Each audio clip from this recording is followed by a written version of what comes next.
Hey, I'm Congressman Garret and here with Ambassador Michael Curtis from the European Union. We're right now touring the coastal Louisiana. Right now it's a river model, and this is a model that we use, a physical model, to help to explain and to help to interpret and to really help to guide investments in coastal Louisiana that improve the sustainability of communities and the resilience of our ecosystem. So, Ambassador, what do you think so far? It's very impressive. I mean, almost as impressive as the setup you have here is also the expertise that's behind it, the thinking that's behind it, especially the foresight, looking forward to the future, but seeing what we can do today to stop the problems and the erosions of tomorrow.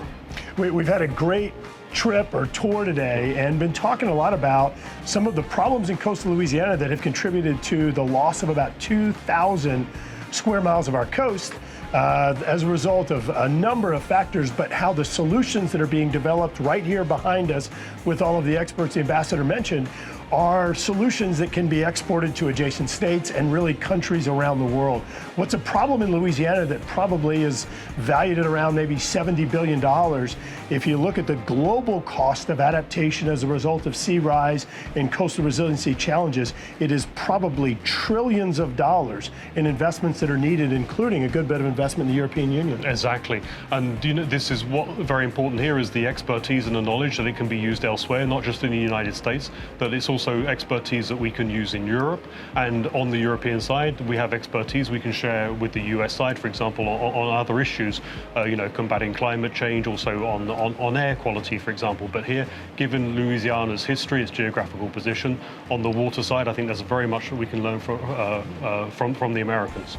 And you brought up climate. Of course, there's a relationship between sea rise and climate change and greenhouse gas emissions, but something that maybe doesn't get as much attention is that as we lose our coastal wetlands here, there are actually emissions, the methane and others that are stored in the ground, in the soils. Those are also emitted and lost. So as we come and restore, or as we come and prevent the loss of coastal wetlands, we actually prevent the emission of greenhouse gases, including one of the most powerful, methane. Exactly. It's like, so it's a win-win in that respect. And I think it's the investment in projects like this is really, this is cutting edge. You know, this is world leadership. It's leadership in the United States, and I think there's so much here that we can benefit from in Europe and also elsewhere in the world where we have these problems. Well, no doubt, and looking forward to working with y'all to continue to develop solutions that are going to benefit both the states and the European Union and others. Thank you, Congressman. Well, thank you very much. Thanks.